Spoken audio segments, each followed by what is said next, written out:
Party اس لیے ایک party نہیں ہے، کئی پارٹی سے پی ڈی ایم والے، ان سے مشورہ کیا جائے گا، لیکن پاکستان پیپلز پارٹی کے کچھ لوگ بتا رہے ہیں کہ وہ اس فیصلے کا حصہ نہیں بننا چاہتے یا شاید نہ بنے، کیونکہ یہ پرائم منسٹر کی مطلب جسے کہتے ہیں کہ ان کا ایک اختیار ہے۔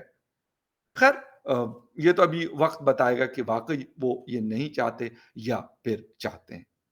رولز آف بزنس کے schedule 5A prime minister of Pakistan army chief کی منظوری کے لیے پیش کیے جانے والے کیسز کی وضاحت کرتا ہے، جس کے مطابق فوج میں لیفٹیننٹ جنرل یا دفاعی یعنی ڈیفنس سروسز میں اس سے برابر جو مطلب ان کے پاس سیٹ ہوتی ہے پر تقرر وزیر اعظم صدر سے مشاورت کے بعد کرتا ہے۔ البتہ اس بات کی قانون کی کتاب میں زیادہ تفصیل سے وضاحت نہیں کی گئی کہ یہ عمل کس طریقے سے کام کرتا ہے، نہ کسی رینک کے افسر کی ترقی کے لیے اس مبہم شرط کے سوا کوئی خاص معیار مقرر کیا گیا ہے کہ فوج کی قیادت کے لیے منتخب جنرل ایک کور کی کمان کر چکا ہو۔ خیر تھوڑا سا نظر دوڑاتے ہیں مختلف لوگوں کے ناموں پہ۔ روایت یہ ہے کہ جنرل ہیڈ کوارٹر یعنی جی ایچ کیو 4 یا 5 سینئر ترین لیفٹیننٹ جنرلز کی جو لسٹ ہے، ان کی جو اے سی آرز ہوتے ہیں، ان کی جو اینول کنفیڈنشیل رپورٹ ہوتی ہے، ان کی جو فائلز ہوتی ہیں، اس کے ساتھ ڈیفنس منسٹری کو بھیجتا ہے۔ اس کے بعد وہ پرائم منسٹر پاکستان کے پاس جاتا ہے، وہ جس افسر کو اس مطلب جو سیٹ ہے اس کے لیے بہتر سمجھتے ہیں اس کو وہ نامینیٹ کر دیتے ہیں، اور اللہ اللہ خیر سل۔ قانونی طور پر وزارت دفاع وزیر اعظم کو نام پیش کرنے سے قبل ناموں کی جانچ کر سکتی ہے، لیکن ایسا عام طور پر ہوتا نہیں، اور وزارت محض ایک ڈاک خانے کے طور پر کام کرتی ہے۔ بالکل ایسا ہی ہوتا ہے ڈیفنس منسٹری، مطلب ویسے پاکستان میں ایک برائے نام قسم کی منسٹری ہے، اس لیے کوئی اس کو پسند بھی نہیں کرتا۔ اگر کسی کو یہ ڈیفنس منسٹری دی بھی جاتی ہے تو زیادہ ویلنگ نہیں ہوتی، کیونکہ ان کو پتا ہے کہ یار یہاں پہ کچھ ہوتا نہیں، بس بیٹھ کے مکیاں مارو یا تالیاں بجاؤ یا واہ واہ کرو۔ خیر اینی وے، اچھا ایک چیز یہاں پہ اس پروسیس میں ایک جو بڑی امپورٹنٹ میں آپ کو بتانا چاہتا ہوں، 1972 سے اب تک پاکستان کے 10 آرمی چیفز میں سے 5 کا موجودہ وزیر اعظم کے بڑے بھائی میاں نواز شریف نے الگ الگ مطلب ٹینیور میں بطور وزیر اعظم یعنی پرائم منسٹر تقرر کیا۔ نواز شریف کو بارہا ایسے افسران کے تقرر پر تنقید کا نشانہ بنایا گیا جنہیں وہ اپنا بندہ کے طور پر دیکھتے رہے ہیں، لیکن ستم ظریفی یہ ہے کہ ان میں سے کسی کا بھی تقرر ان کے لیے اچھا نہیں رہا۔ وہ اسپیشلی جو بڑا بیڈ ایکسپیرینس ہوا تھا وہ ہمیں یاد ہے، جنرل پرویز مشرف جو تھے ان کا انہوں نے کیا تھا، اور وہ سمجھتے تھے کہ شاید یہ بڑے ان کے کنٹرول میں رہیں گے، لیکن وہی تھے جنہوں نے پھر ان کو جیل میں ڈالا اور پاکستان سے باہر نکال کر سعودی عربیہ میں رہنے پر مجبور کیا۔ 64 ہائیسٹ ایج ہے اس کے لیے، مطلب وہاں تک آپ ایز اے چیف رہ سکتے ہیں، اور 61 ایئر جو ہے وہ باجوہ صاحب کی عمر ہے، تو اس لیے کچھ چیم گوئیاں یہ بھی ہو رہی ہے کہ شاید اگلے 3 سال بھی باجوہ صاحب ہی لیڈ کریں۔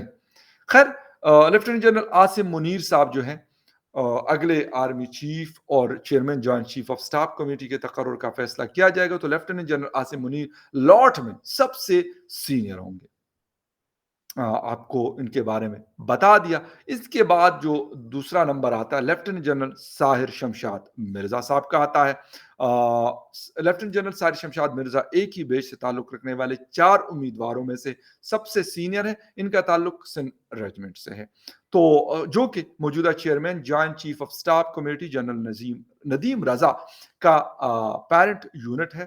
لیفٹیننٹ جنرل ساحر شمشاد مرزا کا فوج میں بہت متاثر کن کیریئر رہا ہے، اور گزشتہ 7 برسوں کے دوران انہوں نے اہم لیڈرشپ عہدوں پر کام بھی کیا ہے۔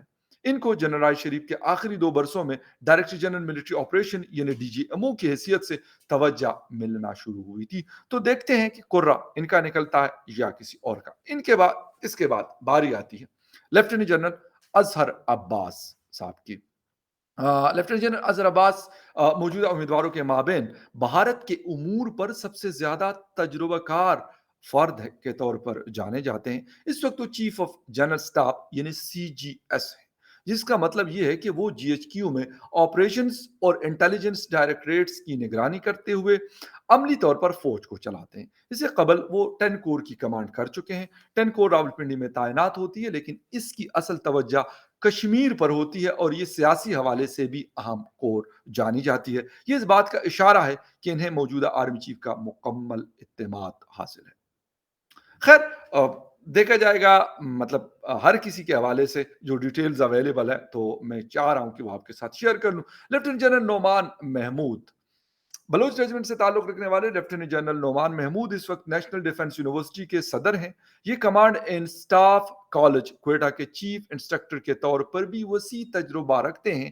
یہ شمالی وزیرستان میں ایک انفنٹری ڈویژن کی کمان کر چکے ہیں، جہاں سے انہیں ISI میں بطور ڈائریکٹر جنرل انالیسس تعینات کر دیا گیا۔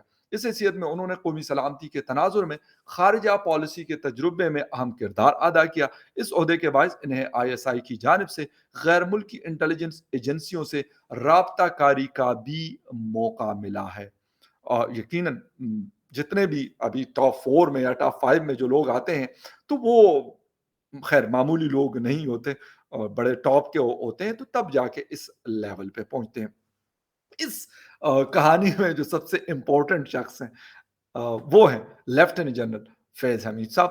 ان کا ذکر میرے خیال میں جتنے بھی لیفٹیننٹ جنرلز کے حوالے سے بھی میں نے بات کی، ان سب میں سے اب میں کیا کہوں، کنٹروورشل آپ کہہ دیں یا انفلوئنشل آپ کہہ دیں، یا سب سے زیادہ جن کا ذکر ہوتا رہا ہے میڈیا میں، پاکستانی میڈیا میں، ہندوستانی میڈیا میں، افغان میڈیا میں، اور شاید دنیا بھر میں، وہ ہے لیفٹیننٹ جنرل فیض حمید صاحب۔ تو لیفٹیننٹ جنرل فیض حمید صاحب کا تعلق بلوچ ریجمنٹ سے۔ اس وقت آرمی چیف کے امیدواروں میں سے سب سے زیادہ تذکرہ، میں نے جیسے آپ کو بتایا کہ ان کا ذکر بہت کیا جا رہا ہے۔ کہا جاتا ہے کہ جنرل باجوہ اور لیفٹیننٹ جنرل فیض حمید ایک عرصے سے ایک دوسرے کو جانتے ہیں۔ بحیثیت بریگیڈیئر، لیفٹیننٹ جنرل فیض حمید نے 10 کور میں جنرل باجوہ کی چیف آف سٹاف کے فرائض انجام دیے تھے۔ اس وقت جنرل باجوہ 10 کور کی کمان کر رہے تھے۔ جنرل قمر جاوید باجوہ کے بطور آرمی چیف تقرری کے وقت لیفٹیننٹ جنرل فیض حمید میجر جنرل تھے، اور وہ پنو عاقل سندھ میں ایک انفنٹری ڈویژن کی کمان کر رہے تھے۔ آرمی چیف بننے کے بعد کچھ عرصے بعد ہی جنرل باجوہ انہیں ISI میں ڈائریکٹر جنرل کاؤنٹر انٹیلیجنس لگایا گیا، جہاں وہ داخلی سلامتی کے ساتھ ساتھ سیاسی معاملات کے بھی ذمہ دار تھے۔ لیفٹیننٹ جنرل بننے کے بعد انہیں اپریل 2019 میں GHQ میں ایڈجوٹنٹ جنرل تعینات کیا گیا۔ 2 ماہ بعد ہی انہیں حیرت انگیز طور پر DGISI تعینات کر دیا گیا۔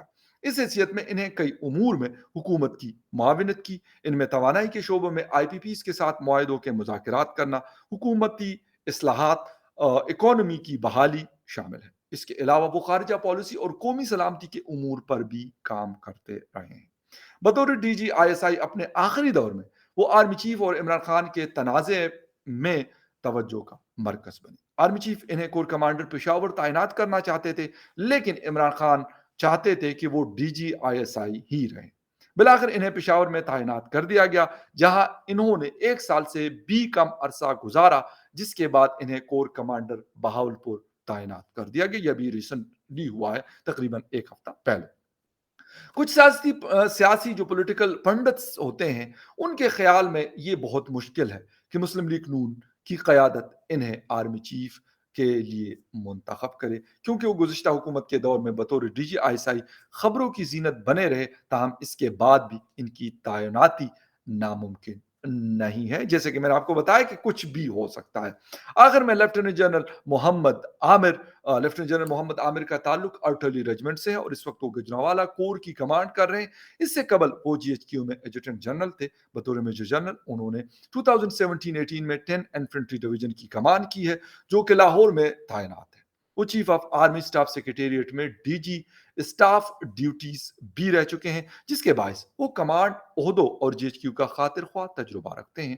اس سے قبل وہ 2011 اور 13 تک سابق صدر آصف علی زرداری کے ملٹری سیکرٹری بھی رہے ہیں۔ اپنے کیریئر کے دوران وہ آج کے فیصلہ سازوں کے بہت زیادہ قریب ہے۔ اگر آصف علی زرداری صاحب کے ملٹری سیکرٹری رہے ہیں تو یقیناً پھر آپ کو پتہ ہونا چاہیے کہ ایک قربت ہوتی ہے ملٹری سیکرٹری کی، پریزیڈنٹ کے ساتھ ہو یا پرائم منسٹر کے ساتھ ہو یا کسی اور عہدے پہ رہنے والوں کے ساتھ ہو۔